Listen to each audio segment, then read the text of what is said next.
très ambitieux et d'un coup tu deviens très rationnel et fait le chemin entre les deux fait que tu fais les choses et dans le concret tu produis et t'avances. C'est un peu la recette du succès, ça.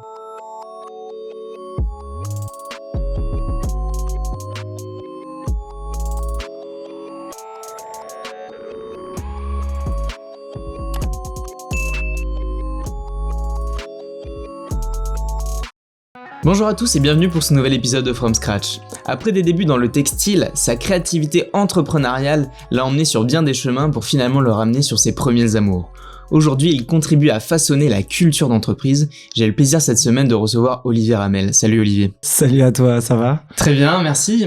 Quelle intro ? Merci beaucoup, merci de prendre le temps de venir discuter ces sujets avec moi. Alors, je suis d'autant plus content que j'ai reçu il y a quelques temps Harold avec qui tu as un peu d'histoire. Ouais, un peu d'histoire. Un peu d'histoire et de présent, mais que je connais bien. Ouais, bien sûr. On aura l'occasion de revenir sur ça. Donc, je te propose dans un premier temps de te présenter un peu à nos auditeurs. Pour ceux qui ne te connaissent pas encore, nous dire un peu qui tu es et d'où tu viens. Carrément. Déjà, merci pour l'invitation. Très content d'être là. Toujours un plaisir de partager des expériences, des aventures et autour d'une bonne discussion avec notre feu de cheminée. Du coup, qui je suis ? Donc, je m'appelle Olivier Ramel. Ouais. Je suis actuellement le CEO et fondateur de Kimono, donc KYMONO. Ça fait maintenant 5 ans et demi qu'on a lancé la boîte. Mais pour me présenter un peu plus en profondeur, donc je suis originaire de Saint-Cloud dans le 92, donc en région parisienne. Je suis entrepreneur depuis maintenant plus de 13 ans. J'ai commencé très tôt, à mes 18-19 ans, un premier projet et je suis un grand amoureux de la vie. Je suis quelqu'un de curieux, d'ouvert. J'aime monter des projets. En fait, l'entrepreneuriat est la réponse à monter des choses, créer des choses. Je suis un créatif dans l'âme, pas d'un point de vue technique, tu vois, je suis pas graphiste, ni DA, ni quoi que ce soit, mais j'aime créer l'art de créer, de prendre quelque chose, en faire quelque chose d'encore plus beau, plus grand. Donc ça me plaît, et l'entrepreneuriat est la réponse à tout ça. Donc au final, j'entreprends, même dans ma vie perso, j'entreprends un peu tout, même un voyage, ça va être un sujet en fait d'entreprendre quelque chose. Bien sûr. Et voilà, donc passionné par la vie au sens large, mais aussi par pas mal de trucs, notamment une nouvelle passion depuis quelques temps maintenant qui est le paddle, le paddle tennis, je précise, dans lequel j'entreprends également et je joue bien évidemment. Donc écoute, voilà, donc je fais une trahison à mon sport initial qui était le basket pendant plus de 20 ans, donc ça ne se voit pas, mais j'ai joué à un très haut niveau. D'accord. Et depuis, je l'ai trahi avec ce nouveau sport. C'est peut-être l'âge. L'âge est la raison. Et qu'est-ce que je peux te dire d'autre ? Donc non, entrepreneur. J'investis aussi depuis 3 ans maintenant dans pas mal de boîtes. Ouais. J'ai à peu près investi dans plus de 25 entreprises maintenant. Donc voilà, écoute, qu'est-ce que je peux... Non, et d'où je viens, on l'a dit. Et j'ai 32 ans, alors on se parle 31. Là on se parle bientôt, je me vis bientôt 32. Ok, écoute, c'est déjà un très bon tour d'horizon. Alors justement, tu l'as un peu évoqué, mais j'aimerais bien que tu nous racontes comment tu es arrivé dans l'entrepreneuriat, qu'est-ce qui t'a donné envie d'aller dans cet écosystème ? Comme tout jeune, entre le collège et le lycée, on commence à se poser des questions sur ce qu'on veut faire plus tard. J'ai toujours été attiré par le business. Le côté commerce, le côté business, ça m'a toujours plu. Et pour te dire, j'organisais déjà les soirées en seconde, en première. Okay. Donc c'est une forme d'entrepreneuriat. C'était les débuts de comment tu montes un projet, tu communiques, etc. Et un peu plus profondément, je me demandais ce que j'avais envie de faire dans ma vie. Je me demandais qu'est-ce qu'était ma vie, pourquoi on est là. Je me suis posé un peu les questions philosophiques assez tôt. Quel est le bonheur ? Est-ce que t'es heureux ? Est-ce que tes parents sont heureux ? Enfin, des questions un peu cheloues à l'époque, mais moi vraiment c'était important de me dire mais en fait pourquoi on fait tout ça. Et rapidement j'ai fait une sorte d'introspection où je me suis dit en fait je sais ce qui est important pour moi et je sais ce qui me rend heureux. Donc du coup j'ai mis au point presque une méthode de vie, et on pourrait appeler ça, tu vois, si on utilise les mots actuels, c'était presque une façon de construire ma santé mentale qui m'a permis de trouver un équilibre directement. Donc j'ai mis 5 piliers en équilibre, à savoir le travail, les amis, la famille, l'amour et la santé. Et en fait, je me disais toujours, il faut que ces 5 piliers soient équilibrés. C'est comme ça que je trouve mon bonheur. Et dans la dimension travail, comme je te dis, j'aime bien, le business me plaisait, tous les films que je voyais là-dessus, je sais pas, il y avait quelque chose qui m'attirait. Et je suis plutôt commercial, si je dois donner un peu une skills de démarrage. Et dans cette, ce que je disais dans l'intro, dans cet amour de la vie où je suis curieux, etc., l'idée de apporter quelque chose de nouveau et de créer quelque chose me plaisait bien, et surtout d'avoir un truc en plus de mon quotidien. J'aime pas en fait être classique comme tout le monde. J'aime bien marquer les esprits, même tu vois aujourd'hui quand on fait une opération de communication, quand je lance quelque chose, j'aime bien faire tous comme, enfin rien à voir avec les autres. Ouais. Et du coup, je me suis dit, j'aimerais bien avoir dans mon quotidien de vie d'étudiant, 17-18 ans, un projet qui m'anime dès le réveil, auquel qui t'excite, le week-end t'y penses, même peut-être pendant les cours ou ailleurs, où tu peux partager. Et ça me plaisait. Donc du coup, c'était une forme d'entrepreneuriat, même si à l'époque tu le vulgarises pas comme ça. Et du coup, j'ai monté un premier projet qui a été l'élément déclencheur et le déclic, quoi. Okay. Donc, et quel était-il ? Donc je suis en terminale, dans cette réflexion, etc. J'identifie un projet où donc j'étais dans un lycée public à Saint-Cloud qui réunissait pas mal de villes du 92 et on était à peu près, c'était un gros lycée, 1200 élèves, mais il y avait un gros sentiment d'appartenance. Et donc les gens étaient assez fiers d'être dans ce lycée et je me suis dit mais pourquoi les lycées américains, anglais, ils ont tous leur suite, leur boutique même, et pourquoi nous on peut pas avoir un élément sentiment d'appartenance? Et je me suis dit, moi qui aime bien en plus la mode, les vêtements, et j'ai toujours aimé ça depuis tout petit, je savais le lendemain comment j'allais m'habiller très tôt, même en 6e, en 5e. Et du coup je me suis dit ce serait cool de créer le pull du lycée. Donc c'était un sweat à capuche classique avec une typo à l'américaine et du coup voilà, j'ai cette idée. Forcément, t'y connais rien, donc tu te renseignes. Tu utilisais quand même un peu Internet déjà, donc comment fabriquer, comment trouver des fournisseurs. Donc je trouve un fournisseur. Je négocie avec l'école pour pouvoir vendre mon projet. À l'époque, on était au tout début de Facebook. Tout le monde n'avait pas, donc c'était en mode à la mano. Comment tu communiques en mode affiche et en live dans le lycée. Et du coup, je fais ce projet, donc je crée un modèle avec 4 couleurs, je crée un logo, je communique, je pitch devant toutes les classes du lycée pendant une journée entière. Okay. Donc déjà, t'étais dans le pitch avant même le savoir. Et tu pitches la même chose. Ensuite, tu reçois les bons de commande. C'était à l'ancienne. C'est vraiment la petite entreprise. Donc tu reçois les bons de commande. Ensuite, j'encaisse des chèques en plus, puisque le lycée m'interdisait, et c'est logique de recevoir du liquide pour éviter les vols ou autres. Donc du coup, c'était un chèque qui était au nom du lycée, que le lycée me revirait derrière. Et voilà, donc du coup, la prise de commande, ensuite la production, la livraison. Donc j'avais une salle entière pendant 2-3 jours où j'avais tous les stocks et que je pointais au stabilo. J'avais des gens qui m'aidaient. Et ça a été un carton plein puisqu'on en a vendu, je sais plus trop, mais entre 600 et 700 à peu près, suite pour 1200 élèves. Donc plus de la moitié. Et ça avait cartonné. Donc c'est un projet qui a duré toute mon année du lycée, du coup qui m'a gentiment offert la voie du redoublement. Ok. C'est offert. Voilà, c'est gratuit, mais enfin c'est pas gratuit parce que du coup j'ai même gagné de l'argent cette année et pas mal pour cet âge. Et du coup ce qui est bien, c'est que ça m'a permis de refaire l'édition numéro 2 l'année d'après. Mais voilà, donc premier projet où je me souviendrai toujours, ma CPE de l'époque m'avait dit, tu verras, ce projet il te servira. Et moi vraiment c'était genre lambda, c'était sympa, je me suis amusé, j'ai gagné un peu d'argent de poche, trop cool. Et ça m'a mis en confiance sur en fait je veux créer des projets, déclic à partir de maintenant je veux créer des projets toute ma vie. Ouais, bien sûr. C'était un peu ça l'idée, quoi. Ouais. Alors j'ai vu que après ça, effectivement, tu as eu plusieurs expériences professionnelles. Alors petit clin d'œil, j'ai vu que tu avais travaillé chez Casual C. Ah oui.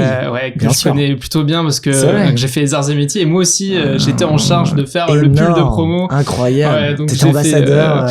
Donc j'ai fait les badges, recevoir les protos, etc. Donc tu connais le commandes. De business. Voilà. Exactement. Tu parlais avec qui de Casual C? Je me souviens plus. Je pourrais retrouver, mais Stéphane, Alexis, Thomas. Mais tu sais que j'ai fait mon stage de première année là-bas. Génial. Donc année d'école, j'entre en école de commerce et et en fait Casual C a été monté par des mecs de mon école. OK. Et donc du coup, je leur dis les gars, en fait, j'ai fait ça au lycée. Ils m'ont dit go, on te prend en stage de première année, tu sais, un peu ouvrier, commercial. Ouais. Et du coup, je fais mon stage là-bas. Et toi, t'as bossé en tant qu'ambassadeur. J'adore. Ouais, c'est marrant, le monde est petit. Donc après ça, effectivement, tu as entrepris sur plein de projets, notamment avec Harold qu'on citait au début. Première boîte officielle, vraiment ensemble, quoi. Ouais, bien sûr. Donc après, vous avez fait plein de choses, des boissons. Vous avez fait du recrutement. Exact. Et puis tu as même fait des bureaux de coworking à Bordeaux, très belle ville. Oui, alors c'est pas avec lui. Non, c'est pas avec lui. Mais à côté. Ouais, il y a eu plein de choses entre temps. On va dire que de Kimono, de cette dernière année de lycée à Kimono, il a dû se passer 7-8 ans, 6-7 ans. Il y a eu à peu près 1, 2, 3, 4, 5. Il y a eu 5 boîtes à peu près. Ok. Alors, je voulais justement te poser une question parce que donc vous avez fait une boîte qui s'appelle Tatami. Ouais. Là, celle-ci s'appelle Kimono. Tu m'as dit que tu faisais du basket et que tu t'étais mis au paddle. Quel est l'attrait pour le judo? D'où ça sort? J'avoue, en fait, je suis pro en MMA, sport de combat. Ok. Non, écoute, à la base, en fait, Tatami est né en parallèle de Kimono. D'accord. Post-Kimono. Du coup, et donc pour te refaire un peu l'histoire, donc Kimono, c'est vrai qu'au tout début, il y avait une inspiration japonaise. Donc pourquoi on s'appelle Kimono? C'était, bon, j'ai pas expliqué ce que c'est, mais on y reviendra après. C'était une inspiration tant pour la qualité de service que les Japonais ont et de rigueur dans un process et dans l'industrie où on est arrivé, bah il fallait apporter cette qualité. Donc on aimait bien l'inspiration japonaise et on était dans la partie vêtements mode. Et les Japonais sont très bons là-dedans. Ouais. Donc c'est comme ça que le nom et en plus c'était notre premier produit, c'était les vêtements. Donc du coup le mot kimono parlait bien, surtout que c'était un peu ton vêtement de combat. Bien sûr. Et donc c'est un peu le vêtement que tu mets quand t'as ton vêtement brandé d'entreprise, bah c'est un peu ton vêtement de combat entre guillemets. Même si c'est difficile d'utiliser des mots comme ça en ce moment, mais c'est un peu ça l'idée, inspiration japonaise. Donc c'est vrai que la première DA de kimono était très japonais, mais en fait on n'a aucun rapport, on n'a aucun lien. Donc très rapidement, au bout d'un an, on a arrêté tous ces délires, juste le nom est resté. Et au bout d'un an de kimono, j'ai l'idée de Tatami avec Harold qui travaillait chez La Relève, qui était un cabinet de recrutement. Ouais. Et on se dit, bah, ce serait bien de créer un cabinet de recrutement qui va chercher les meilleurs sales, les meilleurs commerciaux pour les meilleures startups. Parce qu'on avait le réseau startup, on avait, nous-mêmes étant des bons sales, on avait la capacité à identifier des bons profils. Ouais. Donc moi, j'avais le réseau startup, j'avais les clients et lui avait expertise RH, recrutement. Du coup, on s'est dit, bah, viens, on se lance. Et Tatami, je saurais pas dire comment c'est venu, mais c'était sûrement dans le délire de kimono et de se dire, bon, bah, Tatami, c'est un peu l'endroit de combat où tu vas t'es un ninja. Et, voilà, on a un peu mélangé les trucs et on est resté en mode japonais. Donc Tatami est né comme ça. Ouais, bien sûr. Alors, je te propose justement de parler de kimono. Je voudrais savoir un peu comment t'es venu l'idée de se lancer là-dedans. Quel était un peu le besoin, le pain point que t'as identifié? Carrément. Du coup, pour remettre un peu de contexte, donc du coup, j'enchaîne mon école pendant 5 ans. Je commence à créer des boîtes, j'enchaîne des boîtes, soit c'est des fusions, soit c'est des ventes, soit c'est des arrêts. Donc tout arrive avec différents associés. C'est-à-dire que je fais mes armes un peu d'entrepreneuriat pendant 4-5 ans et je me retrouve pour la première fois depuis 6-7 ans sans rien parce que je quitte ma dernière aventure. Et là, plusieurs options s'offrent à moi et donc soit chercher du boulot comme tous mes potes diplômés, soit remonter une boîte, mais j'avais pas d'idée en tant que telle à ce moment-là, soit voyager, m'inspirer et aller trouver des nouvelles idées. Très vite, l'idée de bosser m'a angoissé et donc j'ai annulé l'idée. Au bout de 48 heures, rien que de voir une fiche de poste, c'était pas... rien que de voir un cadre, c'était... Oula, non, en fait, pas du tout. Voyager, bah, j'avais plus trop de sous, donc c'était aussi rapidement annulé, donc trouver une nouvelle idée. Et là, à ce moment-là, The Family était à leur top niveau. Donc The Family, accélérateur de start-up, qui avait éduqué toute une génération dont je fais partie à l'entrepreneuriat avec du beau contenu et du contenu activable au quotidien. Et il me plaisait bien, j'aimais bien leur côté un peu pirate. Et je rencontre la CEO, donc Alice Zaguri, pour parler entrepreneuriat. À ce moment-là, on se voit, on discute, comme on est en train de faire, et on parle de plein de choses. Et elle me dit, mais comment tu t'es retrouvé dans l'entrepreneuriat? C'était presque un podcast avant là. Et je lui parle de ce petit projet Les Pulls. Ouais. Sauf qu'aujourd'hui, tu vois, j'ai réussi à l'expliquer parce que c'est normal, je l'ai digéré, etc. Mais à l'époque, pour moi, c'était nul. Ouais. C'était rien. C'était vraiment, ah non, mais d'ailleurs, j'ai failli ne pas le mentionner. Donc, je lui explique ce petit projet. Et c'est là où elle catch direct et me dit, mais tu sais, Olivier, toutes mes startups du portefeuille, donc ils en avaient plus de 200 à l'époque, me demandent quotidiennement, tu connais un fournisseur qui fait des vêtements personnalisés, comme t'as fait au lycée, mais pour leur entreprise, un peu sympa, qui sort de l'ordinaire, qui est plus quali, qui est pas le goodies publicitaire qui vient de Chine, un truc un peu responsable, local, avec un service et des beaux produits. Elle me dit, même nous, quand on essaie d'en faire, c'est nul, on est obligé d'aller dans le truc du coin et ça va pas. Et là, l'idée arrive et moi je rétorque et je dis mais je connais un mec qui est le meilleur ami de mon frère qui est dans le métier textile, même si moi je connais un peu, lui il est vraiment dans le métier, donc je pense qu'il peut y avoir quelque chose. Et c'est un peu comme ça que l'idée de Kimono est née, mais j'ai fait un petit raccourci parce que avant d'entrer dans cette discussion, on parlait entrepreneuriat, on parlait culture d'entreprise, qui est notre gros sujet chez Kimono, puisque on dit qu'on est donc des culture designers. C'est un terme qu'on a inventé dans le sens où notre métier c'est de designer la culture des boîtes. Qu'est-ce que ça veut dire? Ça veut dire rendre tangible la culture à travers différents produits et différents services. Et le premier produit a été de faire ces vêtements. Donc en fait, on s'est plus dit, ok, c'est quoi la culture d'entreprise? Qu'est-ce que c'est? Comment tu peux la définir?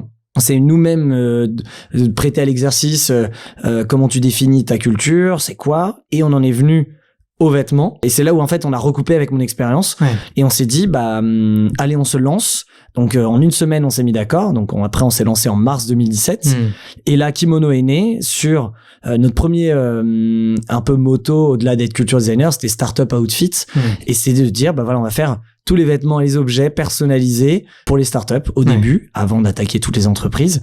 Et c'est comme ça qu'on a démarré, quoi. Ouais, alors c'est vrai que pour le coup, The Family ont aussi une sacrée, avait ou on peut toujours dire, on va rester au présent, ont une sacrée culture, clairement, avec une belle direction artistique, un état d'esprit. Ils ont vraiment pensé pour que ce soit une vraie famille. Complètement. Donc effectivement, t'étais entre de bonnes mains à ce moment-là. Ouais, c'est vrai que c'était un sujet qui était très important pour eux. Donc c'est vrai qu'on s'est nourri sur cette vision de culture d'entreprise, on était au bon endroit.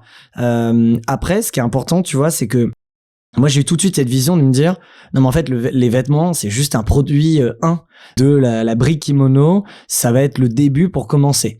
Et c'est vrai que The Family et Hugo, Hugo avait la casquette textile donc c'est logique, était plus et donc moi je leur parlais mais demain on fera plein d'autres choses pour la culture et ils me disaient non mais je pense pas, faut qu'on on reste focus, etc.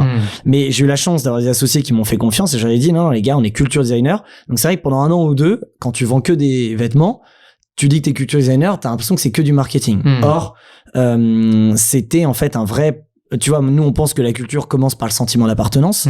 Et donc, du coup, ça passe par le vêtement. Donc, c'est un premier produit. Tu changes pas une culture avec un vêtement, mais ça commence, c'est un bon début. Donc, on s'est tenu à ce discours. Et en effet, on baignait dans une culture, pour pas faire le double mot, mais un univers où la culture entreprise avait été comprise comme importante. Donc moi j'ai pu m'épanouir là-dedans, quoi. Ouais, bien sûr. Alors tu citais Hugo, donc Hugo Benz qui a cofondé La Chapelle et donc sur qui lance La Chapelle depuis un moment. Ouais, depuis un moment. Ouais. Et à qui tu es associé donc sur Kimono. Tout à fait. Écoute, génial. Est-ce que tu peux nous dire comment vous vous êtes lancé un peu les premiers batchs, comment vous avez pu tester le marché, même si effectivement souvent quand on a une idée, c'est que on sait qu'il y a un besoin, une demande. Mais après, il faut le lancer et c'est pas parce qu'il y a une demande que forcément notre produit va marcher, quoi. Non, c'est vrai. Et c'est vrai, je t'ai pas répondu juste avant sur le besoin et le problème. Donc je te le refais en rapide. En fait, le besoin auquel on répondait, c'était que sur la partie vêtements objets, les produits étaient pas du tout quali, l'expérience non plus, et c'était fait dans des très mauvaises conditions. D'un côté, l'offre était vraiment à un niveau bas. Et de l'autre côté, la demande pour justement de branding, d'identité, de faire comme les Américains, d'être visible et de représenter ses équipes était en flèche, et montée en flèche. Du coup, donc nous on s'est dit on va dépoussiérer cette industrie et on va faire mieux, des bons produits faits en France pour la personnalisation et le plus local possible en coton bio, etc., et avec la meilleure expérience. C'est le problème numéro 1 auquel on répondait, mais le problème initial sur la vision et ce qu'on a répondu avec les autres, c'était ce besoin de culture d'entreprise qui te permet d'attirer tes talents, etc. Bien sûr. Donc du coup, comment ça s'est passé au début ? Comme tout projet, il faut être dans l'exécution très rapidement. Je crois vraiment au fait qu'il faut pas penser un projet de A à Z à la perfection avant, faire des BP dans tous les sens, etc. Il faut tester, avoir un premier produit et se lancer. Nous, c'est ce qu'on a fait. C'était aussi la culture The Family. Donc on s'est dit, ok, on va... ce qui était intéressant, moi, je t'ai parlé de ma partie commerciale, mais j'adore aussi la communication. Donc tout ce qui est opération de com, tout ce qui est marque, j'adore. Et donc marquer les esprits et surprendre. Et je me dis comment on peut lancer ça pour pas justement paraître comme tous les goodies. Ce qu'on a fait, c'est qu'on a donc tu vois, on s'est focus que sur ça. J'appelle un peu ça la stratégie de l'échelle. Donc t'as ta vision globale qui est ton objectif ultime. Donc imagine plein de barreaux. Et en général, c'est le fait de voir qu'il y a plein de barreaux pour aller là-bas qui te te démotive ou qui te frustre un peu. Et en fait, la stratégie de l'échelle, c'est de te dire quel est mon prochain barreau, sur quel où je vais mettre juste ma main et te focus uniquement sur ça et d'oublier le reste. Mais comme normalement t'es entrepreneur, tu l'oublies pas réellement, mais c'est de se prêter à l'exercice de se dire il y a plus de limites, je me focus là-dessus. Et donc nous, on s'est focus sur le lancement. Et le lancement, c'était de dire, on va montrer nos diversités de catalogues en prenant 10 produits différents, donc des vestes, des pulls, des polos, des casquettes, etc. On va prendre les 10 meilleures startups du moment, donc 10 meilleurs entrepreneurs de l'époque qui étaient très visibles, et on va leur faire une tenue gratuite, on va leur offrir, et on va leur faire un shooting photo. Okay. Donc moi je les ai contactés, salut, sorti de nulle part, salut, voilà, je monte ça, j'aimerais t'offrir ce produit en avant-première et te faire un shooting. Est-ce que tu dis oui? 100% de taux de réponse normal puisque ils ont un cadeau et en plus on va les mettre en avant. Donc du coup on fait ce shooting, on récolte les photos, on fait une petite landing page et on arrive dans un lancement de communication en disant voilà, on est Kimono, on se lance et on habille déjà tous les meilleurs. Donc en fait on l'a pas dit en mode mensonge, on a laissé suggérer la possibilité que tu peux imaginer ça, mais c'était de dire voilà, on est ça, on a déjà voilà nos logos, voilà avec qui on bosse déjà, voilà qui est présent, et ce qui a fait en fait une unanimité de marché, c'est-à-dire pourquoi ils bossent pas avec nous, mais moi aussi je vais être pris en photo et moi aussi je veux être dedans.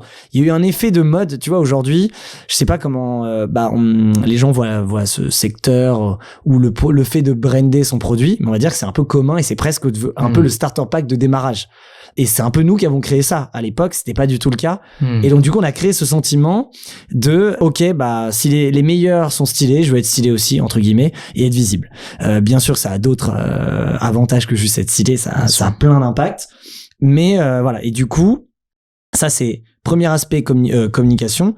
Et moi, commercial, puisqu'on est quand même une boîte de service B2B et sales, donc au début on faisait que du sales et j'étais le premier sales, donc j'ai mis en place tout un process de démarchage avec tout ce qu'on connaît, donc avec les mails, scraper les mails, automatiser, et j'avais lancé une première campagne qui avait cartonné où j'avais sur 500 CEO, j'avais contacté les CEO en premier, j'avais reçu je crois 95% de taux de réponse, et le truc c'est un peu aguicheur, et dès l'objet, En fait, aujourd'hui, tu vois, on voit les compagnies X compagnies, tu vois, c'est classique aujourd'hui dans le démarchage, mais à l'époque, ça faisait collab. T'avais envie d'ouvrir, donc c'était Kimono X, le nom de la boîte, et plein de choses qui, quand je vois, ça vieillit dans le sens tout le monde fait ça, mais à l'époque, personne le faisait, donc ça marchait énormément, et je faisais ce qu'il faut faire dans un mail de commercial, c'est à savoir ne pas trop en dire, ne pas tout dévoiler et juste donner envie. Le but d'un mail de démarchage, l'étape 1, c'est juste d'obtenir une réponse.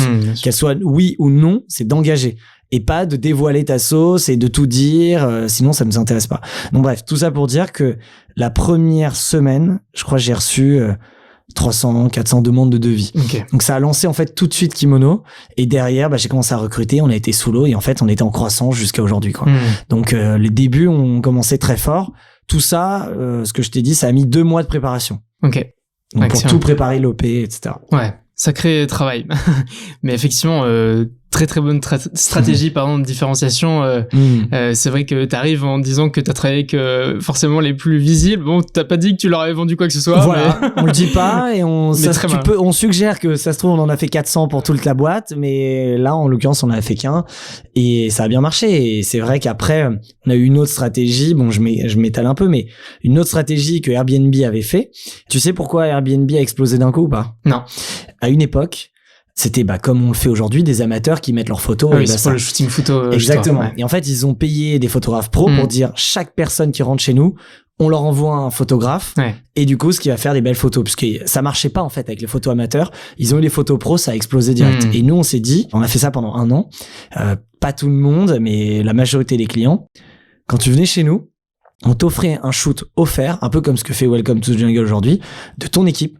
Photo individuelle, donc avec les vêtements qu'on t'a vendus, photo portrait individuel pour LinkedIn, mail, etc. et photo d'équipe que tu peux utiliser gratos partout. Et qu'est-ce que ça a fait? Ça a fait que tous les clients qu'on a utilisés, ils étaient trop contents, ils avaient du super contenu et ils montrent une belle équipe brandée, etc.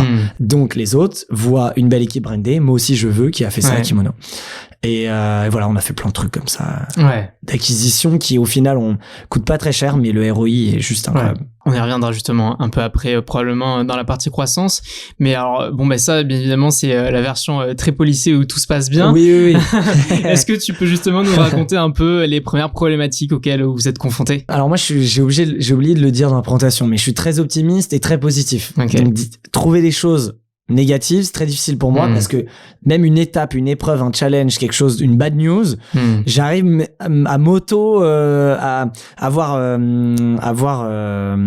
comment dire, voir le positif, voir le positif, il y a une occasion de se remettre en question.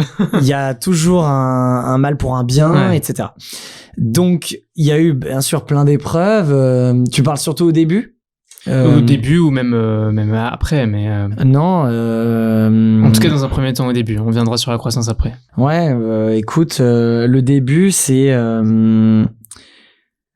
comment, en fait, moi, mon souci de l'époque, c'était comment, justement, on n'est pas une agence de textile qui te fait des vêtements comme tous les autres. Donc, tant dans la com que dans le service et dans la croissance. Puisqu'on a 1 milliard de concurrents, mais donc, comment on arrive à avoir, justement, ce modèle startup de croissance, même si on est une boîte de service. Donc, du coup, il a fallu pour moi, très rapidement, mettre dans un mindset de risque, donc de process, donc d'être automatisé partout, trouver les bons outils, comprendre comment on fonctionne. Donc ça a été une étape qui était difficile parce que je n'y connaissais rien, parce que toutes mes boîtes d'avant, bon certes c'était moins l'époque du digital, mais quand même, j'ai pas 50 ans quoi, donc il y avait quand même des outils, mais j'avais des boîtes très produits physiques. Donc me mettre dans un mode automatique pour gérer en fait le flux de croissance et pas dire non, etc. Donc ça c'était, on va dire, une première étape. Et après, c'était d'être sujet au risque pendant les 2 premières années. D'accord. Ça veut dire, je voulais grandir, donc alors que j'ai pas de MRR, il y a pas de revenus mensuels, il y a pas de revenus récurrents, et du coup, il fallait que je recrute très vite des commerciaux en me disant dès qu'un commercial fait à peu près 20, 25, 30 000 de CA, j'avais analysé à l'époque par mois. Hop, j'embauche. Et du coup, si je veux faire 5 fois plus, j'embauche 5 fois plus. Et donc, les 10-15 premiers membres de l'équipe, c'était que des sales. Le problème, ça a été déjà de recruter vite, sans avoir la certitude que le mois d'après, on peut faire les mêmes chiffres.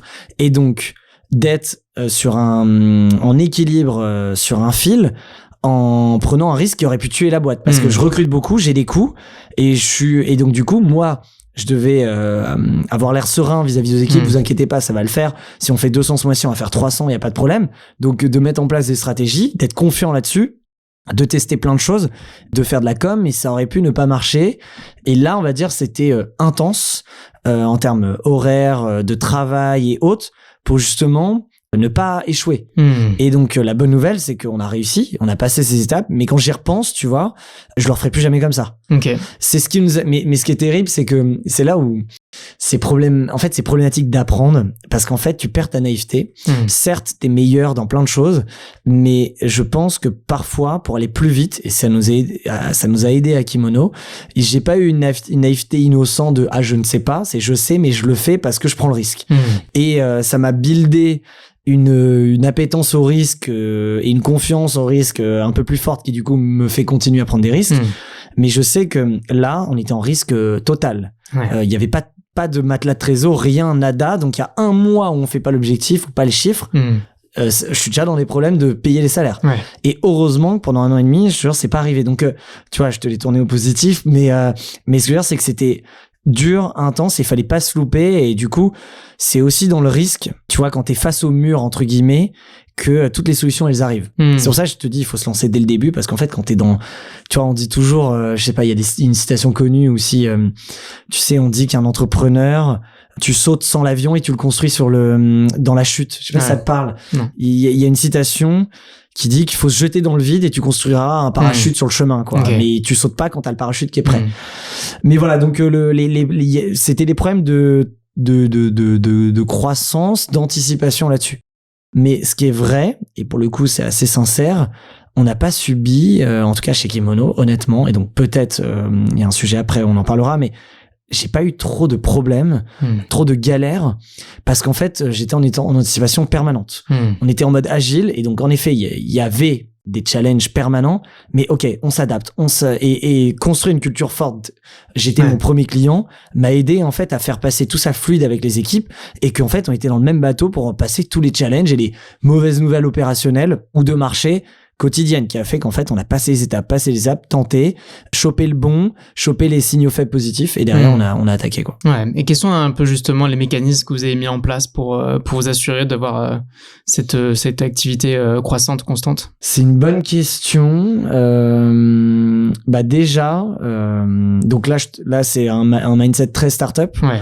On s'est très tôt, au bout de 6 mois, je pense, allez, max 1 an, on s'est mis dans un mode structuré comme un grand groupe. D'accord. Ça veut dire que tout est processé, il n'y a pas de hasard, il n'y a pas de chaos, tout est organisé, il y a des étapes 1, étape 2, il y a des process pour tout. On a vraiment structuré la boîte comme un grand groupe où que chaque nouveau membre qui arrivait en mode startup trop cool, certes on s'amusait, c'était très sympa. Et au bout d'une semaine, il me disait, ah ouais, vous êtes plus organisé que ma boîte où ils sont 200, quoi. Et donc, on a mis en place des process, donc, te dis, commerciaux, même de recrutement, d'onboarding, de communication, production, bien sûr, toute la team support, la prod, etc. Donc, et même la gestion financière aussi. Très tôt, je me suis mis dans un mode finance et j'ai eu une de mes personnes qui est montée tout de suite en compétence et qui a eu cette casquette un peu de DAF, CFO/CEO et gérer les opérations, qui m'a vraiment aidé à structurer tout ça. Donc, il y a tout penser, tout structurer, donc tout noter, tout documenter. Donc, au début, tu fais sur Google Sheet, Google Doc, etc. Ensuite, sur Notion, on a commencé à tout noter, mais en fait, tu peux le faire dans tes notes, en fait. Peu importe, c'est juste ça va plus vite parce que les choses sont connectées. Donc, on a commencé à vraiment tout documenter, tout écrire. On s'est inspiré de pas mal de boîtes américaines ou des belles histoires. Donc ça nous a aidé à passer ces étapes et à pas sombrer dans c'est le rush, il y a trop de choses. Il y a rien qui est laissé au hasard. Un contact, il est enregistré dans le CRM. Les clients, quand ils ont reçu leur commande, il y a une customer journey. Donc, on a appelé la customer journey, c'est tu nous contactes, que ce soit le site, par mail ou autre. Tu rentres dans le funnel. Et quand tu as reçu ta commande, il y a encore des actions, il y a du retargeting, on te prend des nouvelles de toi et en fait, et tout ça est noté, automatisé avec des notifications en interne qui fait que du coup, on ne laisse rien au hasard. Et ça, c'est ultra important et on se l'applique autant individuellement que par équipe et que Kimono Global. Donc ça nous a permis à faire cette croissance. Après, honnêtement, qu'est-ce qui a fait qu'on a réussi à garder cette croissance? Le suivi, ne jamais avoir lâché la vision. Tu vois, je te parlais de culture designer au début. J'aurais pu 1 milliard de fois me dire, non, on reste, on sait ce qu'on sait faire et on fait ça et tentons de faire la croissance uniquement sur ça. Et le fait de s'être mis à risque, donc du coup de lancer des nouvelles offres, puisqu'aujourd'hui on a 4 métiers chez Kimono, je te le dis, du coup je le dis rapidement, je sais pas si c'était une de tes questions, mais j'en profite. Vêtements objet numéro 1. Le deuxième métier était le plus risqué, c'était donc c'est la partie aménagement de bureau, c'est de dire après avoir habillé les équipes, on habille les murs maintenant. Donc on a une casquette d'archi d'intérieur de réaménager les bureaux, que ce soit faire un building entier ou une salle de réunion, fait de la déco, de la rénovation et vraiment du design d'intérieur. Et ça a été un peu le déclic aussi de la croissance parce que moi j'avais peur en lançant cette offre que les gens comprennent rien et qu'ils se disent mais attends, pourquoi vous faites ça, qu'est-ce qui se passe? Or, j'étais quand même confiant dans le sens, non, on est culture designer. Donc, c'était kit ou double. Donc là, on fait une grande OP de com, blabla. Et ça a été super bien perçu. Et quand j'ai reçu des messages en disant, mais pourquoi vous l'avez pas fait plus tôt? C'est logique, vous êtes culture designer. Et là, je me suis dit, pari réussi, marketing, communication, positionnement de marque. Et donc, du coup, ça n'a fait que muscler le discours. Et quand on en a lancé une troisième, qui est l'offre de conseil en culture, où on accompagne les dirigeants, on a développé une méthodologie, donc c'est du vrai temps de cerveau. Et la quatrième, Kimono Life, qui est la partie organisation de séminaires, team building, événements. Donc 4 métiers différents sous le chapeau de la culture. Ça a musclé direct et ça a rendu légitime notre positionnement. Et c'est presque notre différence sur le marché par rapport à tous nos concurrents qu'on a sur chaque métier. Et honnêtement, j'ai eu 1000 indicateurs qui auraient pu me dire pourquoi tu t'embêtes avec la culture? Pourquoi? Ça c'est, tu diffuses un peu le message, tu perds peut-être des gens parce que quand tu vois We Are Culture Designer, en fait, qu'est-ce qu'ils font? On comprend pas.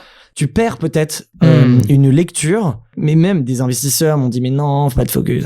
Et heureusement que j'ai rien écouté entre guillemets et que je suis resté attentif aux signaux faits positifs qui disaient qu'en fait c'était la voie qui allait nous faire encore plus réussir et c'est le cas depuis 1 an et demi, 2 ans où on comprend, où il y a une explosion de notre croissance parce qu'on comprend qu'en fait on a un momentum et on est sur un vrai sujet, mais il a fallu 3-4 ans quand même pour affirmer, ne jamais rien lâcher. Donc le vrai learning, c'est de jamais abandonner aussi et de tester sans être têtu si ça marche pas. Mais voilà, donc on va dire ce qui a fait la croissance, c'est de rester focus sur notre vision et malgré les embûches, les challenges et les gains court terme que tu peux avoir autrement, on est resté fidèle. Et ça a été, je pense, un des leviers de la croissance et du succès. Ouais. Et aujourd'hui, quels sont un peu vos projets, vos ambitions? Comment tu fais pour continuer à croître? Alors, on a plusieurs enjeux.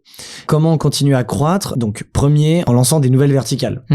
Donc là, je t'ai dit, on en a 4. Ouais. On a une 5e qui arrive, qui s'appelle, je sais pas quand le podcast sortira, mais peut-être que la com sera déjà sortie. En tout cas, il n'y a pas de secret. Ça va s'appeler Kimono House. D'accord. Donc, on continue sur la dimension événementielle, mais cette fois avec les lieux où c'est une verticale immobilière, où on crée des lieux à 1 heure, 2 heures de Paris pour aller emmener tes équipes et faire un séminaire. D'accord. Entre 20 et 40 personnes avec toute l'infrastructure parfaite pour les équipes, puisqu'aujourd'hui on sait si on loue un Airbnb ou autre, bah c'est pas adapté pour bosser pour les équipes, donc tout est pensé. Donc ça va être juste génial comme verticale. On en a 2 autres qui arriveront après, une dans les RH et une dans les médias, voilà, pour donner un peu les grandes lignes. Donc diversification d'offres. Ensuite, bien évidemment, on continue la croissance dans chaque offre. Donc, on a une équipe dédiée, un aide dédié, et on croît dans chaque métier, puisque c'est des marchés gigantesques. Toutes les entreprises sont techniquement clientes. Ensuite, donc là, je t'ai parlé d'un cross BU, business unit, mais derrière, il y a un upsell en fait qu'on peut faire avec l'augmentation du panier moyen par client. Un client qui nous a acheté des vêtements depuis 2 ans, bah, il a vu nos nouvelles offres. Et peut-être qu'il a besoin qu'on lui fasse son séminaire ou qu'il change de bureau. Ouais. Donc, du coup, le panier moyen par client explose. D'accord. Tu vois, j'ai un exemple. Je peux pas citer son nom, mais un client qui a acheté pour 50 000 euros de vêtements chez nous est devenu un client à 500 000 euros. Et on n'a pas fait d'acquisition de nouveaux clients. C'est juste qu'on a diversifié nos offres et donc, du coup, augmentation du panier moyen. Donc, augmentation du panier moyen avec les offres. De nouvelles offres qui vont nous attirer des nouveaux clients et qui vont rentrer dans la machine et donc augmentation du nouveau panier moyen. Ça, c'est croissance 1. Croissance 2, c'est développement, bah forcément, j'en parlais un peu par BU, mais continuer à faire du sales et de l'image de marque, de la communication et développer des nouveaux marchés. Donc on est très B2B, startup, PME, grand groupe, un peu d'hôtels, un peu de restaurants, mais c'est un gros marché. Il y a pas mal en fait de sous-marchés B2B qu'on peut exploiter. L'international est un sujet aussi, puisqu'on a rapidement ouvert des bureaux à Londres et à Berlin très tôt grâce à The Family à l'époque qui avait des bureaux là-bas. Ouais. Donc on a des clients là-bas, mais on est encore tout petit, donc on peut y aller. Donc développement à l'international. Et ensuite, un autre levier, mais c'est déjà pas mal, mais c'est tout ce qui est sujet de croissance externe. On va commencer à rentrer dans ces sujets parce qu'on commence à être mature, on commence à avoir une boîte un peu solide et un peu grosse, entre guillemets. Et nous, aujourd'hui, toutes les boîtes concurrentes de chaque offre qui font entre 0 et 5 millions vont être intéressantes pour nous puisque une boîte qui, par exemple, fait juste des vêtements, elle a un portefeuille client qui, pareil, peut être intéressante pour toutes nos BU. Ouais. Ce qui veut dire qu'en fait, une boîte qui en fait 3, on peut lui faire x3 de chiffre d'affaires, entre guillemets, facilement. Donc, il y a un enjeu de croissance externe qui moi, me plaît énormément, parce que c'est de l'acquisition d'entreprise. Ouais. Il y a un enjeu, de récupérer des équipes. Donc moi, ça, en tant qu'entrepreneur, ça me plaît beaucoup. Et du coup, ça permettra de constituer un vrai groupe et de grossir très vite. Donc voilà un peu tous les enjeux de croissance. C'est déjà énorme. La to-do, elle est solide. Ouais, il y a une bonne to-do, quoi. Va falloir se retrousser les manches. On est en plein dedans. Ouais, j'imagine. Alors, est-ce que tu as déjà un peu réfléchi? Alors, j'imagine qu'avec ton état d'esprit, je pense que ma question va pas te plaire. Mais est-ce que tu as un peu réfléchi, justement, on va dire, aux contraintes auxquelles tu risques de te confronter pour ne pas parler de problèmes? Ouais. Mais justement, c'est très ambitieux. Est-ce que tu as déjà un peu essayé, tu me parlais d'anticipation, voir un peu quelles vont être les problématiques à résoudre dans cette croissance? On est donc là je t'ai parlé du temps d'aujourd'hui, mais on va dire que cette question on se l'est posée tous les ans c'est quoi la croissance de demain, et à une époque c'était juste on va lancer une nouvelle offre, ou à une époque c'était juste on va faire plus de sales, donc on va embaucher plus de sales, on va faire plus de com, digital, de SEO, etc. Donc on s'est posé cette question tout le temps. Donc là, c'est un peu la situation à date. Le vrai sujet pour réussir à tout faire, déjà, c'est impossible. On va dire c'est step by step. Donc là, rien que ce que je t'ai dit, ça va prendre quand même peut-être quelques années à faire tout ça et on continue. C'est comme toute gestion de projet, nous en fait, on analyse le projet. C'est admettons, je mets en face lancer un nouveau pays. Donc, je vais mettre 3 ambitions de croissance. Je prends recruter 2 sales ou des marchés encore plus forts sur nos marchés pour faire évoluer une BU, lancer un nouveau pays, développement international, et lancer une nouvelle offre. J'ai ces 3 idées qui me viennent et je me dis, ça, on peut faire de la croissance. Là, j'ai en fait une sorte de roadmap, de checkpoint, de me dire, OK, combien ça coûte de faire ça, le coût. Donc, premier coût. Combien de temps ça prend et en combien de temps je peux y arriver à passer cette étape, ok. Ensuite, quelles sont les ressources dont j'ai besoin, humaines, temps passé, même moi, compétences à apprendre, etc.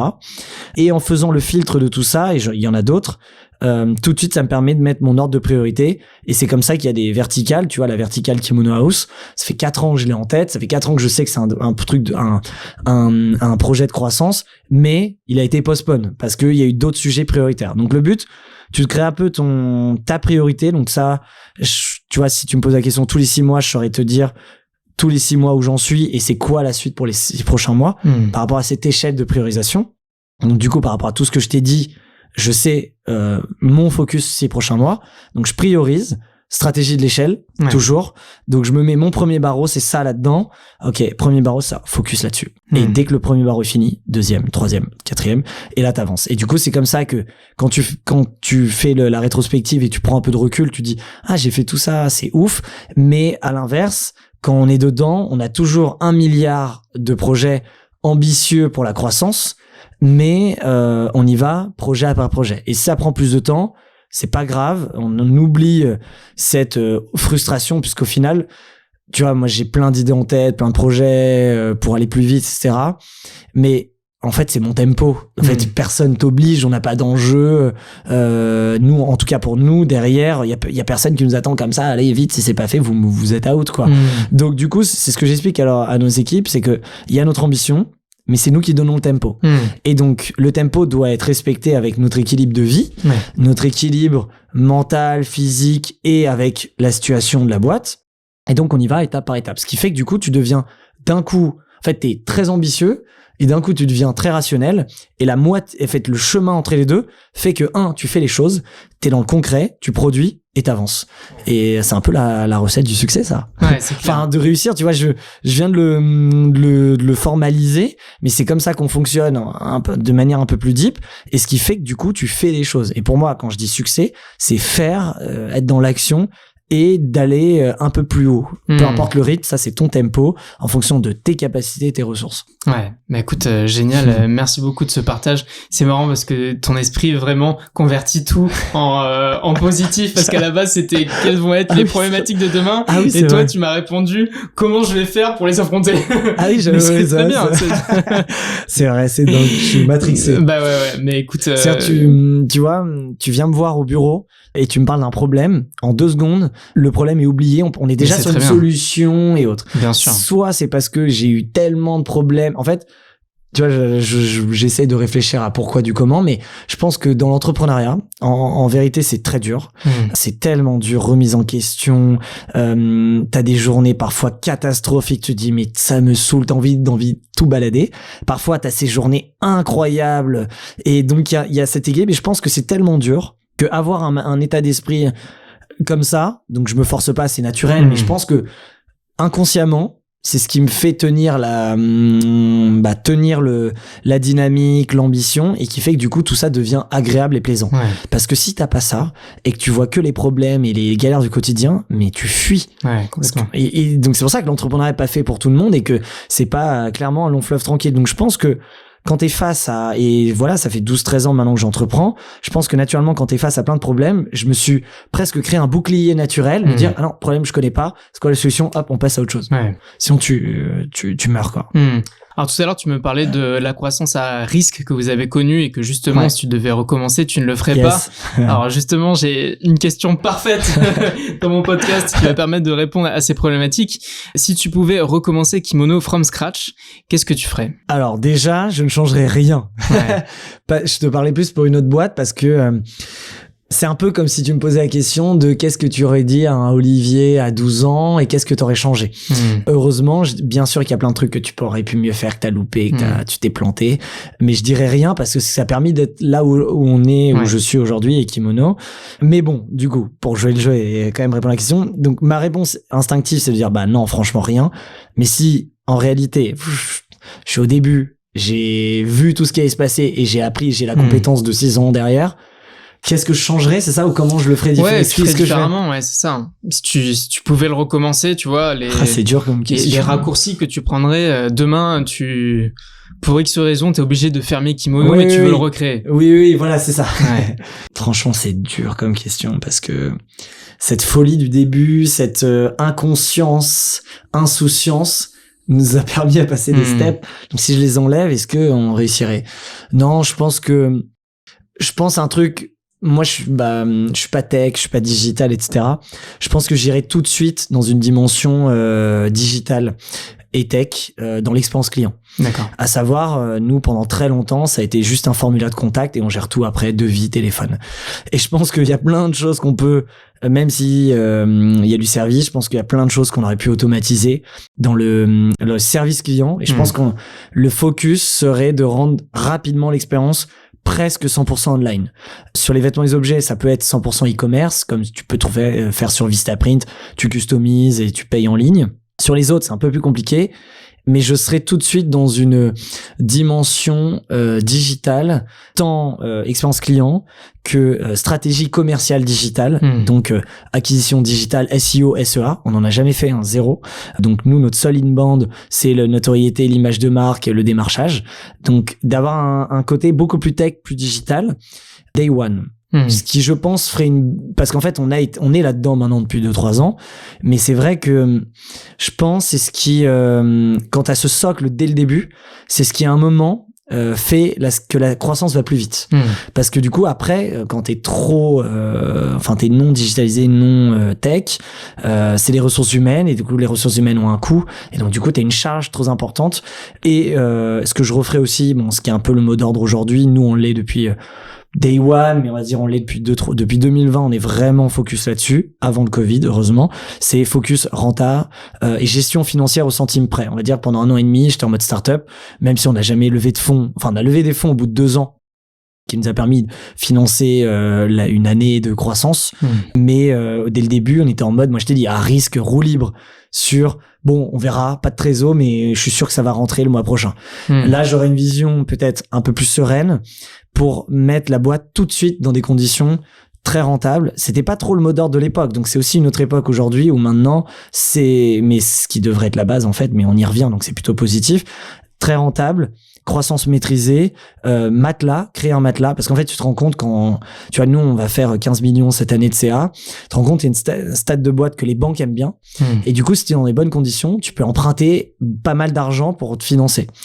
Et du coup c'est là où tu comprends que tes fonds propres ils doivent être assez importants dans ton capital, que ta rentabilité, ton EBITDA, d'être dans plein de conditions. Donc je pense que je créerais une boîte sous sa gestion comptable et financière day one parfaite, même si je suis tout seul, il y a 2000 € de chiffre d'affaires, tout est ultra carré, et avec un seuil de renta et le fait d'être green direct. Ce qu'on n'a pas fait, mais tu vois, je regrette pas de l'avoir pas fait parce que c'est ça qui nous a permis de croître en fait. Parce que si t'es en mode dès le début focus là-dessus, t'avances pas, tu recrutes pas, tu prends pas de risques. On a payé des opérations de communication à un budget qu'on mettrait plus du tout aujourd'hui, et tu te dis mais comment on a fait ça? Mais aujourd'hui, c'est ça qui nous a permis de faire l'image de marque. Donc, c'est pour ça que il y a des learnings. Donc voilà, learning là-dessus et learning process. Mais je te dis, on l'a fait assez rapidement. Mais là, tout est processé de A à Z. Donc en fait, t'es un grand groupe day one. En fait, c'est un mix entre t'es un grand groupe et t'as l'agilité de la startup sur tu testes, t'arrêtes, tu lances, tu testes, et t'es dans ta manière d'opérer, elle est assez agile, quoi. Est-ce qu'il y a un échec ou une problématique, en tout cas, qui t'a marqué, sur lequel t'as su capitaliser? Ouais. Je pense quelque chose qui est le plus important dans une boîte et dans une aventure humaine, dans une aventure en tant qu'entrepreneur, c'est les humains. Il y a eu quelques échecs humains de recrutement, de relations, et ça m'a marqué parce que moi je suis quelqu'un de, comme je te disais, très ouvert. J'aime les gens. Avant je me présentais un peu comme ça. Moi les gens m'intéressent naturellement. J'aime bien discuter. J'aime bien comprendre qui est qui. Et du coup moi je suis quelqu'un qui peut être en relation assez proche assez rapidement, sans être trop proche. Donc j'ai quand même un filtre là-dessus. Mais je sais, j'arrive à être proche rapidement avec les gens. Et quand tu partages ta boîte, ton aventure, t'es très proche avec les gens. Tu donnes tout. On est dans un milieu professionnel et on m'a fait des petites en fait on a abusé de la confiance. Il y a eu des petites on va dire trahisons ou des trucs qui peuvent te marquer et j'ai réussi à me détacher de tout ça et de pas juger parce qu'en fait pour certaines personnes c'est leur boulot, c'est le travail, ils ont pas autant d'attaches que toi. Maintenant sur le code du travail, les valeurs, la déontologie, l'éthique, pour moi c'est les valeurs humaines et c'est la base de tout. Donc si tu n'es pas dedans, c'est qu'il y a un problème. Mais il y a eu quelques loupés. On va dire, il y a eu, c'est des exceptions, mais il y a eu quelques loupés qui nous ont fait que depuis 2 ans, on n'a plus aucune erreur là-dessus dans notre manière de recruter, notre onboarding, notre manière de manager et de fidéliser les équipes. Et du coup, parce qu'on a perdu du temps, de l'argent, de l'énergie, des relations. Donc moi, ça m'a un peu marqué parce que pendant les 3 premières années, c'est bisounours, quoi. C'est full confiance, tout le monde aime bien. Après, tu comprends que tu passes un step et que des choses comme ça peuvent arriver. Donc, du coup, ça m'a fait comprendre plein de choses sur la nature humaine, qui est la chose d'ailleurs la plus difficile à comprendre et à maîtriser. Du coup, j'ai réussi à me détacher et à comprendre comment fonctionner avec tout ça.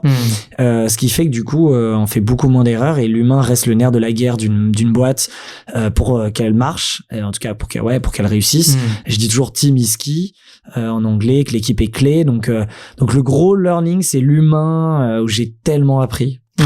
D'une violence positive et négative qui fait qu'aujourd'hui maintenant je suis rodé, quoi.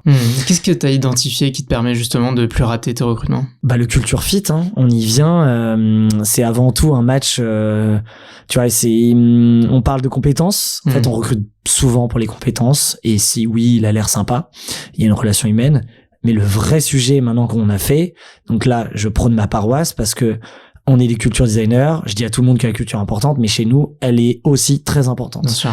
Et donc, c'est le culture fit du candidat et la boîte. Comment tu fais un culture fit? T'identifies, déjà, tu dois avoir ta culture formalisée et identifiée. Donc, nous, on a redéfini ce qu'est la culture d'entreprise. La culture d'entreprise, c'est 4 piliers, si vous voulez travailler dessus. C'est la raison d'être, donc le pourquoi tu fais tout ça. Le système de valeurs, pas juste les valeurs, c'est un système qui fonctionne ensemble, donc c'est un système de valeurs, 2e pilier. 3e, l'identité, qui est un peu la partie visible de l'iceberg, qui est un peu la marque employeur et toute la personnalité de la boîte. Et le 4e, c'est les rituels, c'est l'expérience de la culture. Donc, en travaillant tout ça, t'as une culture formalisée, tu peux avoir ton culture book, etc. Et du coup, tu sais c'est quoi ta culture et tu sais ce qui n'est pas. Une culture forte, elle est clivante. Quand quelqu'un va dire « Ouh là là, non, ça c'est pas du tout pour moi », c'est peut-être parce que la culture est très forte et du coup, elle est très bien. Si c'est pour tout le monde, c'est qu'il y a un problème. Donc, comment mieux recruter? Avoir une culture forte et formalisée. Et dès le process de recrutement, nous on a des points en fait d'analyse qui font du matching avec notre culture. Donc c'est une sorte de test en fait qui est pas un vrai test qu'on te fait passer, mais nous on a 4 passages. Donc il y a au début un passage RH, ensuite un passage manager pour parler du job, ensuite un cas pratique et moi je suis le dernier passage. Dans ces 4 passages, il y a une sorte de grille qu'on a un peu en privé où nous on note le culture fit. Et ça doit matcher à partir d'un certain score. Et si ça ne matche pas, peu importe si la personne est waouh, incroyable, tout ce que tu veux, compétences, talent, etc., out. Donc nous, le KPI là-dessus, c'est culture fit. Donc culture fit, qui est un culture fit parfait avec ses 4 piliers, avec l'humain, etc. Et depuis qu'on est ultra vigilant là-dessus, et je te jure, parfois on a dit non à des personnes, on s'est dit mais c'était la bonne. Et on a senti un truc. On a fait no-go et aussi un des gros learnings qui est assez simple. Quand il y a un doute, il n'y a pas de doute. Et ça nous a sauvé beaucoup de recrutement. Ça, on a appris. Il y a un mini doute. On fait pas, peut-être que ça va changer. Il y a un doute. Il y a pas de doute. C'est dur à accepter, hein. Ça a été le plus dur pour moi. Ouais. Quand tu as des coups de cœur, quand tu tombes, mais tu te dis, mais je suis sûr qu'on peut y arriver, et qu'on l'a testé, qu'on l'a tenté, qu'on a échoué à chaque fois. Il y a un doute. Et en plus, donc on est 3 à piloter la boîte d'un point de vue opérationnel. Donc moi, CEO, j'ai Pierre, CFO/COO, et j'ai Capucine, qui était mon bras droit, mais qui aujourd'hui est Chief of Staff. Donc à nous 3, on pilote tout. Si les 3, il y a un des 3 a un doute, fin du game. Ouais. Et ça, c'est très dur. Parce que, mais si, je suis sûr que... Voilà, donc ça, c'est gros learning là-dessus. Ouais, génial. Si tu devais justement donner un conseil à quelqu'un qui veut se lancer dans un business de la culture, puisque tu nous as parlé effectivement, vous avez plein de verticales et plein d'autres à venir, donc il y a de la place pour faire plein de choses. C'est clair. Quel serait-il ? Bah, faut pas que ce soit un truc qu'on peut lancer, nous, parce que on va le faire. Mais c'est marrant que tu me poses cette question parce que il y a pas de marché de la culture ou d'industrie de la culture. On est en train de le créer. Et demain, j'espère qu'il y aura des business liés à ça. Swile est en train de parler un peu de culture. Ils essayent d'y répondre. Donc, ils rejoignent presque le marché de la culture. Donc, moi, j'aimerais que ce soit connu, etc. Et on est les premiers porte-parole. Mais du coup, quel business sur la culture tu pourrais lancer qu'on lancera pas? En tout cas, c'est un conseil à quelqu'un qui voudrait se lancer là-dedans. Ça peut être exécutif, opérationnel, sur le plan marketing, sur le plan de la communication, voilà. Quelque chose, un enseignement clé que tu aimerais partager à quelqu'un que tu accompagnerais. De comprendre profondément l'impact de la culture entreprise et d'en être un passionné.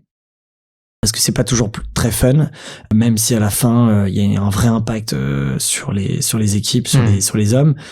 C'est de comprendre le sujet quand même par cœur, de savoir ce que tu parles et que ce soit pas juste un argument de vente. C'est pas ah oui, je vais faire un avantage salarié. Bon bah je vais le maquiller sur un discours de culture et du coup je me lance sur le marché de la culture et en fait ce que je vends c'est juste un avantage. Je sais pas, je vends un service sportif qui est un avantage salarié ou sur la mobilité, etc. qui est très tendance aujourd'hui. C'est d'être convaincu de l'impact parce que c'est ce qui va te faire passer toutes les barrières et tous les problèmes et toutes les personnes qui vont dire ouais mais tu vois moi je peux pitcher un grand groupe top management pour un gros deal et va dire non mais la culture c'est bullshit en plein pitch, tu vois il t'arrête et dit non mais la culture c'est bullshit et donc là si t'es pas convaincu et passionné par le truc tu bégayes et en vrai il faut tenir son truc, être sûr et donc du coup si tu veux réussir dans ce marché, dans ce business entre guillemets qui est encore on va dire dans 5 ans je pense on aura réussi d'un point de vue 100% des gens auront compris mais il y a un rôle d'éducation et donc faut connaître, faut poncer le sujet donc faut un peu geeker le truc, faut lire, écouter, apprendre sur lequel nous on a fait au quotidien mais en être convaincu et ça doit pas être un argument commercial ou une différence de marché. Tu dois comprendre que ça change une entreprise et que c'est la colonne vertébrale et pourquoi. Je pense que c'est le seul conseil à donner quoi. Super. Alors, au début, tu m'as raconté effectivement qu'est-ce que vous avez fait pour vous différencier de la concurrence. Aujourd'hui, quels sont les éléments qui vous permettent de vous imposer et de effectivement continuer à maintenir cette différenciation et dominer le marché? Ouais, bah honnêtement, c'est un peu un résumé de ce que je te disais. C'est le premier, c'est la qualité de service et de produits. Donc faire mieux que n'importe qui, même si t'as toujours des gens qui peuvent faire aussi bien que toi. Qualité à garder. Le service et l'expérience client qui doit toujours être au meilleur niveau. Donc là, on est en train de tout revoir parce qu'en fait, le niveau que tu pensais être bon il y a 2 ans, bah forcément le marché c'est mieux niveau. Donc toi, tu dois encore penser un peu plus loin. Donc ce côté service expérience client qui est important. Ce côté, mais c'est pas trop un axe de différenciation pour moi. C'est, tu vois, on l'utilise pas d'ailleurs pas trop en com. C'est tous ces aspects responsables, tant sur la fabrication, la manière de faire, les conditions, mais aussi le produit. Est-ce qu'il est fait avec des bonnes matières? Et tu vois, on le dit même pas. On pourrait dire qu'on est made in France à fond, mais j'aime pas le fait de l'étiquette et de passer pour du greenwashing. En fait, pour moi, être sustainable, c'est obligatoire et c'est logique. Donc tu vois, c'est pas un élément de différenciation, mais ça l'était un peu au début. Le vrai axe, c'est ce culture designer. C'est qu'en fait, si tu viens de faire un événement, t'as envie de faire un off-site chez nous, enfin pour la boîte mais avec nous, la différence par rapport aux 10 agences événementielles que tu vas aller voir, c'est que nous on passe toujours par ta culture, c'est qu'on analyse ta culture, on comprend quelle est ta culture et quel est ton objectif et on sait y répondre parfaitement. Du coup, toutes tes dépenses deviennent des investissements, alors que une agence, ça va être un prestataire qui va t'opérer le truc, peut-être te donner des idées. Donc nous, ce sujet de culture designer, c'est que on est capable de te faire nos 4 métiers et on le comprend, et c'est aussi ça aujourd'hui que les gens viennent chercher, c'est de dire j'ai un prestataire qui me répond à mon objectif de culture, que ce soit faire mes bureaux, faire mes événements et faire aussi mes vêtements et mes objets, mes welcome packs, et c'est une boîte qui comprend mes besoins et qui sait l'adapter. Et donc du coup je suis pas si je suis office manager, RH ou marketing, j'ai pas 1000 prestats et en fait c'est pas cohérent. Donc en vrai notre vraie différence c'est notre vision et notre discours et notre expertise sur la culture. C'est qu'on est culture designer, c'est notre mot d'ordre aujourd'hui et notre différence sur le marché.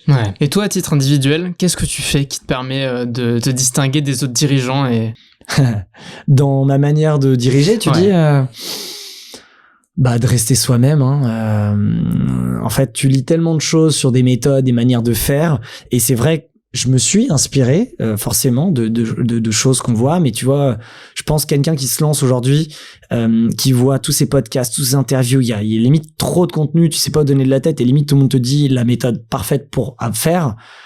Ce que j'ai vu et ce qui marche dans les faits, c'est qu'en fait de rester soi-même et de dire comment moi j'ai envie de le faire. C'est une question que je me suis posée, c'est quoi la boîte que j'ai envie, c'est quoi le rythme de travail, c'est quoi l'ambiance que je veux donner, quel cadre je veux apporter, et de faire un truc qui te plaît toi, tu le fais pas pour les autres, pour l'argent, en fait fais-le pour toi. Et c'est ce qui te permettra en fait de rester motivé, tu vois, c'est ce qui me permet moi aujourd'hui au bout de bientôt 6 ans d'être épanoui comme le premier jour, parce que en fait j'ai construit un truc qui me plaît moi, dans un environnement où je m'amuse, et du coup forcément ça se transmet.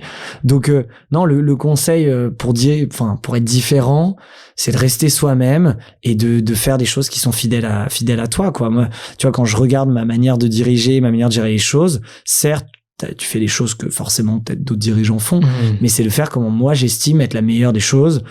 J'essaye d'être ultra humble sur comment apprendre, de prendre du feedback, comment progresser, d'être à l'écoute, mais c'est de rester soi-même à fond et de le faire comment toi tu vois. Ça n'existe pas en fait de bonne méthode, il y en a plein, mais la meilleure méthode ce sera la tienne. Bien sûr. Et si t'es à l'aise avec et elle fonctionne et que t'as assez de recul pour la faire évoluer, ça marchera. Donc d'être fidèle à soi-même, je pense que c'est le meilleur conseil, et de se dire voilà, j'ai envie d'imposer ça, et je le fais. Si ça marche et c'est cohérent avec mon business, j'y vais. Donc voilà, c'est un peu plus philosophique que juste te dire voilà comment j'opère. Bien sûr. Mais si je me pose moi-même la question, qu'est-ce qui fait ma différence, c'est que je suis entier 100% moi-même, et du coup toutes mes actions font que elles sont fidèles à ça. Maintenant t'es lié à une vision, t'es lié à des équipes, t'as une responsabilité, et non, franchement c'est ça que je vois comme élément. En tout cas, ce qui me vient là directement, c'est ça. Après, j'essaie de toujours un peu innover dans ma manière de faire. Et autre chose aussi.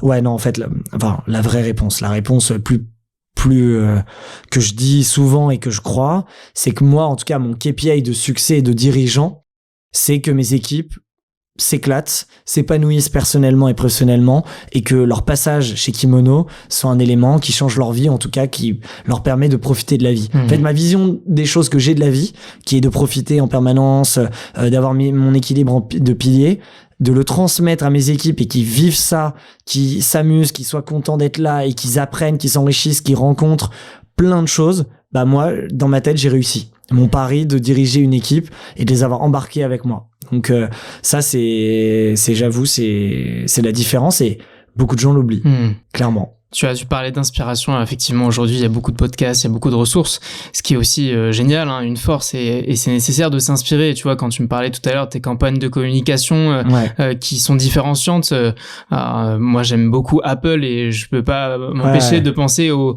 campagnes assez extraordinaires et qui allaient complètement à l'encontre et à contrevent de ce qui pouvait être à l'époque. Dès le début, donc c'est important de se nourrir un peu des autres. Oui, bien sûr, bien sûr. Et dans cette veine-là, comment est-ce que tu progresses? Et alors en effet, pour le coup, pour les OP de com, pour plein de choses, faut s'inspirer de tout ce qu'on voit. Comment je progresse? Comme je te disais, je suis très curieux. Donc moi, je suis le mec qui marche dans la rue, qui regarde tout, qui prend le métro et qui regarde un peu les gens. En fait, comment je m'inspire, c'est le quotidien. Sur mon feed Instagram, quand je scroll, tout de suite, je vais être attentif à quelque chose qui va m'inspirer d'une manière ou d'une autre. Pour une OP, pour une idée. Et j'avoue, c'est une mécanique que j'ai où en fait, et donc ça c'est naturel, ça prend pas de charge ni quoi que ce soit, c'est tout m'intéresse, donc du coup je regarde un film, attends la musique, la musique elle est ultra différente pour la scène, mais ça marcherait grave dans un spot de pub, hop, musique, une idée de musique. Ah mais les couleurs, c'est vrai qu'en ce moment ça revient à la mode. Ok, donc tu vas regarder. Donc je te dis, par rapport à le contenu que j'ai quotidiennement, que ce soit sur mes feeds réseaux sociaux, sur les films que je regarde, des documentaires, des podcasts que j'écoute, quand je vois ce que font les autres, tu vois, j'adore regarder ce que font les autres. Ça m'inspire, mais on va dire les bonnes idées, c'est, je sais pas, ouais, tu regardes ton environnement. Donc j'ai pas de méthode en tant que telle, mais je me nourris de tout ce que je regarde. Et c'est vrai que au début, je pensais que c'était normal et que tout le monde faisait ça. Et je me suis rendu compte, même des très proches, quand tu pars une semaine en vacances, ils ont pas cette fibre où ils s'en fichent. Et moi, je vais m'arrêter, tu vois, je vais dire, oula, cette photo, attends, mais elle est incroyable pour plein de raisons. Ça me plaît et ça va me donner une idée dans la direction artistique. Donc tout de suite, je fais un screenshot, j'envoie à mes équipes. Je dis, regardez, ça peut être intéressant pour le futur site internet, notre future collection, notre future plaquette, notre futur blablabla. Donc j'avoue, je regarde.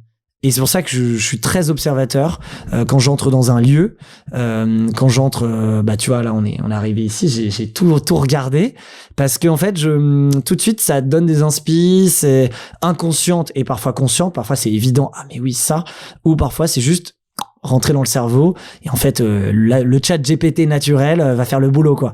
Donc c'est plus ça en vrai ma méthode. Et donc du coup c'est dès que je me rends compte que je suis trop occupé et donc je perds ce temps où je me nourris, et je me mets un petit taquet pour aller le faire, tu vois. Un dernier film qui m'a marqué, qui m'a donné plein d'inspiration, c'est le film sur Will Smith et les sœurs Williams.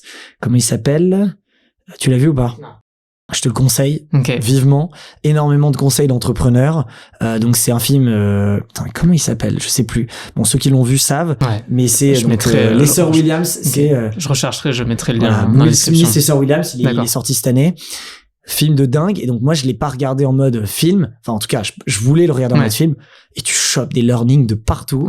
Et j'ai pris plein de notes et du coup ça m'a, je sais pas, donné une dose de motivation et ça m'a impacté sur des sujets quoi. Donc voilà, c'est comme ça. Et donc du coup si j'ai plus le temps de regarder un film, c'est plus je me dis je vais me détendre, mais je sais que c'est ça qui me nourrit quand je suis à court d'idées, tu vois. Ouais.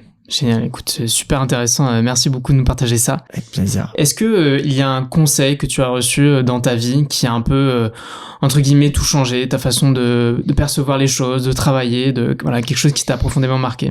J'ai beaucoup de conseils, et en fait un des meilleurs conseils c'est de pas écouter beaucoup de conseils. j'ai souvent quand on me dit non c'est pas possible, on me déconseille.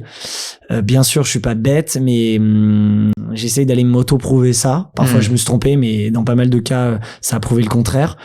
Donc ça a été mais je sais pas si on me l'a dit ou pas, mais c'est de pas écouter spécialement les autres, de pas écouter spécialement les conseils justement, et de faire sa propre expérience. Et je pense ce conseil qu'on m'a donné, qui a un peu tout changé, c'est en fait cette ambition de toujours vouloir courir plus vite, de sacrifier beaucoup de choses. En fait ça n'a pas trop d'importance, et de profiter au maximum. En fait très tôt j'ai compris qu'il fallait profiter au maximum et au day to day, et pas être dans le sacrifice trop, et parfois de pourquoi tu cours jusqu'à où, pourquoi. Ok, tu peux faire 15 millions, en fait demain tu peux faire 100, mais certes à part ton ego, qu'est-ce que ça t'apporte? Donc en fait du coup on m'avait, je sais plus, mais ça j'avoue c'est plus des trucs que j'ai compris sur le chemin. Un conseil dans ta vingtaine. Donc moi j'ai 31, donc je suis entré dans la trentaine, mais qui est une très belle décennie, en tout cas au début. Enfin pour l'instant de ce que je vis, mais en tout cas elle a l'air d'être une très bonne décennie, elle a l'air sympa. La vingtaine, d'être 100% au risque. T'as pas grand chose à perdre, voire presque rien, en fonction de chacun de sa situation bien sûr, mais d'être risque, de prendre énormément de risques. Moi je dis toujours il y a pas de risque, il y a que des opportunités, et c'est ta décennie où tu peux te permettre énormément de choses et prétendre à beaucoup de choses, et donc d'être 100% au risque. Et on m'avait dit ça, je crois que c'était un prof de mon école, on avait parlé un peu à côté, il m'avait dit t'as aucun. En fait, on se met une pression pour plein de choses, pour son job, pour son diplôme, pour son statut, pour machin. Et en fait, il n'y a aucun risque de faire comme t'as envie, de sauter le pas et tu penses toujours que t'es pas assez légitime, que t'es trop jeune. Mais bon, on le voit aujourd'hui, il se passe des choses incroyables pour des jeunes profils. Et du coup, c'est de prendre un maximum de risques. Et moi, j'avoue, je suis en permanence dedans. Ouais. Même encore aujourd'hui, j'essaye. Même si parfois tu dis, bon, ce serait bien un peu d'être sécure à tout point de vue, mais ça me plaît en fait. Parfois, maintenant, c'est presque terrible, c'est que j'essaye d'aller au-delà des forces, c'est-à-dire si 99% des trucs disent qu'il faut pas y aller, que c'est trop risqué, c'est trop dangereux, s'il y a ne serait-ce que 1%, je me dis, allez, je vais le tenter, ne serait-ce que pour réussir, tu sais, le défi. Il y a un peu ce côté compète défi. Mais voilà, à peu près. Ouais. Et que l'argent ne fait pas le bonheur, et c'est clair. Et quand tu comprends ça, ça change toute ta vision des choses. Et du coup, bah, tu profites. Et en fait, si t'es bon dans la vie, normalement, l'argent suit, d'une certaine manière. Et quand tu comprends très tôt que tu fais pas tout ça pour l'argent et que tu le fais pour d'autres ambitions de profiter de sa vie autrement, voilà, derrière, ça déroule. C'est un super conseil que tu as donné juste au début des différents que tu as pu énumérer, le souci de l'argent, parce qu'en fait il faut se dire qu'il faut vraiment comprendre pourquoi on le fait, et que si on se dit non mais mon objectif c'est 1 million, bon c'est une somme qui est, voilà. Oui, bien sûr. Mais en fait c'est pas vrai, parce que quand on va y arriver, bon, on va vouloir plus, ça te donc il sert à faut rien. vraiment savoir pourquoi on veut le faire, et surtout qu'est-ce qui nous rend vraiment heureux là-dedans, et le faire vraiment pour les bonnes raisons. Clairement. Ça, tu as bien raison. Et que l'objectif, en fait, que l'objectif n'est jamais la finalité, c'est le chemin pour y parcourir qui est le plus important. En fait, le chemin est, en fait, pourquoi tu veux faire ça?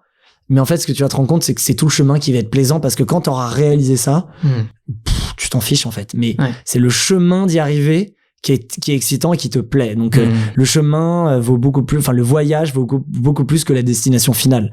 Donc ça, c'est assez intéressant. Ouais, ça peut paraître un peu cliché, ce qu'on dit, mais c'est vraiment un exercice à faire.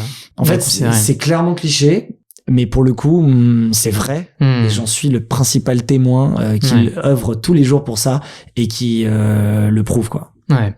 Alors de part ta curiosité, j'imagine que tu t'es intéressé à beaucoup de choses, mais est-ce qu'il y a quand même des sujets que tu aimerais approfondir, ou des compétences à acquérir, ou même sur le côté développement personnel sur lequel tu n'es pas encore allé, peut-être faute de temps, mais voilà, que tu aimerais découvrir? Il y a 1 milliard de choses que j'aimerais découvrir, t'as pas idée. J'ai même un carnet où je me note tous les trucs que j'aimerais découvrir et réaliser et faire. D'accord. Mais j'ai clairement pas le temps, et il y a un moment, faut prioriser. Non, il y a plein de trucs à titre perso, j'aime bien, en fait, il y a plein de choses que j'adore, que j'ai envie d'apprendre, notamment dans le monde de la musique. Il y a des expériences, tu vois, par exemple, un truc que j'adorerais faire, qui est un rêve, et je pense que on m'y amènera un jour. Tu vois, j'adore les films, l'image. Et j'aimerais bien, tu vois, réaliser, être réalisateur de films, c'est un truc qui me plaît, tu vois. D'accord. Et j'ai pas les compétences cinématographiques, mais pourtant toutes les pubs Kimono, je me suis occupé de les réaliser. J'adore les idées, j'adore être sur les tournages, comprendre. Et au final, c'est un réalisateur, c'est un chef d'orchestre, c'est comme un chef d'entreprise. Donc tu vois, ça j'adorerais dans la musique apprendre plein de choses, apprendre plusieurs instruments qui me feraient kiffer. Donc tu joues déjà de la musique? Non, zéro. Non, j'ai l'oreille, mais c'est tout.